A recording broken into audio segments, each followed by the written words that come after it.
कहकशां को चुन लो अपनी राह गुज़र,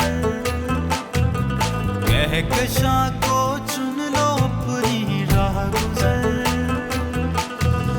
आओ मिलके करे पहाड़ों का सफर,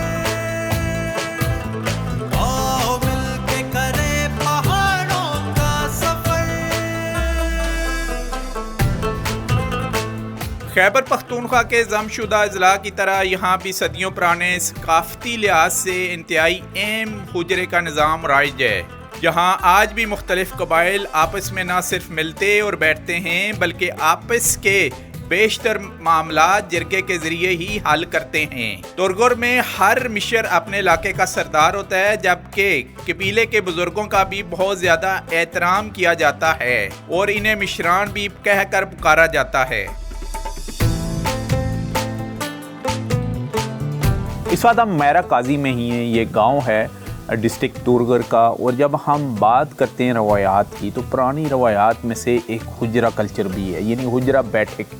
हुजरा वो बैठक है जहाँ पर बैठ के मिलजुल कर छोटे छोटे मसले डिस्कस होते हैं, उनका हल निकाला जाता है और वो सोसाइटी में सबको एक्सेप्ट होते हैं। जैसे कि हम बताते आ रहे हैं आपको थ्रू आउट डिस्ट्रिक्ट मोमन से होते हुए, कबायली बेल्ट से होते हुए, लेकिन ये क्योंकि हज़ारा डिवीज़न में हैं तो हज़ारा डिवीज़न का ये जो बेल्ट है ख़ास करके डिस्ट्रिक्ट तुरगर, इसके ऊपर भी कबायली निज़ाम नाफिज रहा है, जिसकी वजह से इनकी रवायात भी बहुत स्ट्रॉन्ग हैं। इस वक्त हम इस हुजरे में मौजूद हैं और यहाँ पर मुअज़्ज़ज़ीन इलाका हमारे साथ हैं, जिनमें से बुज़ुर्ग हैं जिनकी उम्र अच्छी खासी है, तकरीबन 70+ हैं सब। इनसे इनकी रवायात, हुजरा कल्चर और इस इलाके के बारे में बातचीत करते हैं। जी, सबसे पहले अपना नाम बताइएगा। सरदार खान। जी सरदार खान साहब, सबसे पहले हमें बताइएगा इस रवायत का हुजरा कितना पुराना है और इसमें मिल बैठ के क्या क्या डिसीजन आप करते हैं? ये हुजरा जो है ना, यह हमारा यादाश्त नहीं है। हमारा नाना कर नाना जो है उसका वक़्त से हुजरा वो थे, यानी सदियों पुराना है। पुराना है, सही है जी। हमारा हम लोग मिलजुल के यहाँ बैठ जाते हैं, कोई बात होते है ना वो हम लोग इधर ही करते, समझ गया। या दो आदमी का लड़ाई हो जाते है तो उसका फैसला हम इस हुजरे में करते हैं। अच्छा, सही है। या बाहर से कोई बात आते तो हम कौम इधर जमा होते, उसके लिए हम लोग बात कर दे कि भाई ये जवाब उसको देना है, सही है जी। दूसरे कौम को ये जवाब देना है, बड़े बोल देते तो अच्छा। हमारा उजरा जो है ना, ये जितना फैसला होता है हम उजरे में करते हैं। उजरे में करते हैं। अच्छा, ये मतलब ये तुम समझो चाहिए बड़ा अदालत है हम लोग का। आपका बड़ा अदालत यही है? यही है, हाँ। यानी आप लोग अभी तक, इस वक्त हम 2022 में हैं, 2022 में हैं जी, लेकिन आपके ये डिस्ट्रिक्ट तुरगर के लोग अभी तक अदालतों वगैरह में नहीं जाते? नहीं नहीं नहीं नहीं। अभी हुकूमत मेरा ऊपर आया, लेकिन अभी भी हम थाने में नहीं जाते। उसको बोलते जी भाई पहले हम अपना मसला इधर ही हल करेगा, अगर हमारा से नहीं हुआ तो मैं आपको फिर मुजरिम खुद ही देगा, तुम हमारा गांव में नहीं आना। और वो लोग नहीं आते? वो नहीं आते। और आपके जो फैसले करते हैं वो सबको कबूल होते हैं? हाँ आपकी तमाम पार्टियों को सब कबूल कर देते। अच्छा, हुजरे के मेंबर कैसे चुने जाते हैं? वो सिलेक्शन कौन लोग करते हैं कि ये हमारा सरदार होगा, ये इस गांव का सरदार है, इसका फैसला में एक्सेप्ट होगा? वो लोगों को कैसे आप चुनते हैं? उजरे में सरदार वही होते हैं जो बड़ा होते हैं, जिस उसको बोलते हैं मशर। मशर, मशर, समझ गया। अभी आपके मशर कौन है अभी? अभी तो ये भाई है मेरा। अच्छा, ये मशर है अभी?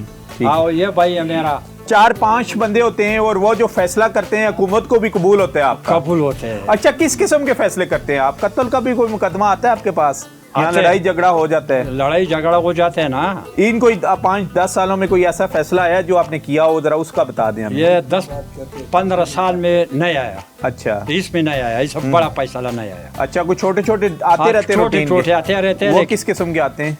वो तो जो जिसका कसूर होता है ना, हाँ। उसको ये बड़ा बोल देते हैं भाई तुम कसूरदार है, या दूसरा कसूरदार नहीं है। अच्छा, ठीक है, समझ गया। ये बात तुम मानेगा। अगर वो नहीं मानते ना फिर हम लोग जबरदस्ती से उसको बोलते हैं भाई तुम जरूर माने। अच्छा, कोई अगर नहीं मानता तो उसको क्या सजा देते हैं? उसको हम लोग ये सजा देते हैं ना, जब बात नहीं मानते जी। उसको गांव से निकाल लेते। अच्छा, गांव से आप उसको जला वतन का हाँ। कोई टाइम रखते हैं कि इतने हाँ, साल टाइम के लिए रखते बाहर हैं। या 3 दिन या 4 दिन टाइम रखते हैं हम। अच्छा, 4 दिन, यानी सालों में नहीं, फिर वापस नहीं, आ नहीं, जाता है। हाँ, वापस तो फिर आ जाते हैं, जब फिर पैसा वो तैयार हो जाते हैं पैसा ले के लिए ना, जी, तो जी। फिर आ जाते हैं। अच्छा, फिर उसको कहते हैं कि वो वापस आ जाए। हाँ। कोई पुराना वाकया सुनाए आप ना। तो अंग्रेज आया था, अच्छा उधर हम मचई सर बोलते हैं। अच्छा, हमारा मचई सर, इलाका बिल्कुल। है, हाँ। हमारा इलाका है। जी जी। कन, हाँ, थोड़म, तोड़म, मोरथा, हाँ। सीरी, तो उधर अंग्रेज आया। अच्छा सही है। ठीक है। ये मुल्क के ऊपर कब्जा लगाता था, अच्छा, कब्जा करने आया था। कब्जा करने आया। अच्छा, पूरा दुनिया के ऊपर अंग्रेज का हुकूमत था। हुकूमत था, बिल्कुल। और ये हमारा तोरघर जो था, यह इलाका गैर था। जी जी। तो फिर वो लोग वोट किए, ये लोग वोट किए, अच्छा, उसको मार दिया। और उसका बड़ा अफसर जो है ना, जी जी। उसको मार दिया, वो उधर ही खत्म कर दिया। अच्छा, अंग्रेज के बड़े अफसर को चक्सर के मुकाम पर मारा गया जो है। बड़ा अफसर था अंग्रेज का, अच्छा। वो क्या चीज से मारा? जी जी। हम लोग मंदाणु बोलते हैं। अच्छा जो दूध अच्छा, हम लोग मंदाणु, मदाड़ो। हाँ, उसी वो अफसर को मारा, वो मर गया। अच्छा वो लोग वही वापस हो गया। उसका हाथ का निशाना अच्छा अभी तक है, वो सड़क। अच्छा, वो अभी तक है उसका। हाँ, वो जो यानी नाजरीन ये कह रहे हैं कि जिससे देसी हाँ। तरीके से यहाँ पर लस्सी बनाई जाती है, लस्सी बनाई जाती है, जिसको पटवारी और हिंदको जुबान में मदानी कहा जाता है। हाँ। इन्होंने कहा कि अंग्रेज का अफिसर, क्योंकि ये कबायली बड़ा इलाका कमांडर था। अंग्रेज के दौर में उनका कमांडर यहाँ कब्जा करने आया, तो वो इनके जो कबाइल थे वो लश्कर बंदी करके वहां पर पहुंचे और उस मदानी से मारा। उसके क्या सर में मारा था उसको? सर में मारा, खत्म हो गया। अच्छा, खत्म हो गया। खत्म हो गया। तो इस तरीके से आपने अंग्रेज को यहाँ से भगा दिया। वो भाग गया, बस वहां से भाग गया। अच्छा, आप जरा हिस्ट्री के बारे में बताइएगा, जो बेसिकली जो हिस्ट्री है तुरगुर की, क्योंकि मुख्तलिफ शेप ऑफ फराज से गुजरा। ये इलाका गैर भी खिलाया गया, यहाँ पर 2 रियासतों का टकराव भी रहा, रियासत सवात और रियासत अम का, तो उसके ऊपर ज़रा रोशनी डालिएगा। अस्सलाम वालेकुम। सर, इसकी तुरगुर की जो हिस्ट्री है ये बहुत पुरानी है। इसकी तकरीबन 400 साल पुरानी हिस्ट्री है। 1635 में यहाँ जो करनाक का मकाम है, उस जगह एक बंदा रहता था, उसका नाम था डूमा। अच्छा, डूमा सिंह उसका नाम था, और उस वक़्त इस पूरे इलाके पे उनकी हुकूमत थी। और कुछ जो हिस्टोरियन है वो उसको हिंदू भी कहते हैं, लेकिन ज़्यादा इस बात पे मुत्तफिक है कि वो सिख था। और ये जो कोस्तान और इसके साथ जो बुनेर और ये जो इलाके थे, उन पे भी उनका कब्ज़ा था। फिर 1635 में जो यूसुफजई कौम का सरबराह था बाकू खान, वो सवाबी का रहने वाला था और उसका मज़ार आज भी सवाबी में है वो। और उसके साथ अरसला खान था, उसकी जो मज़ार है वो काबलग्राम में।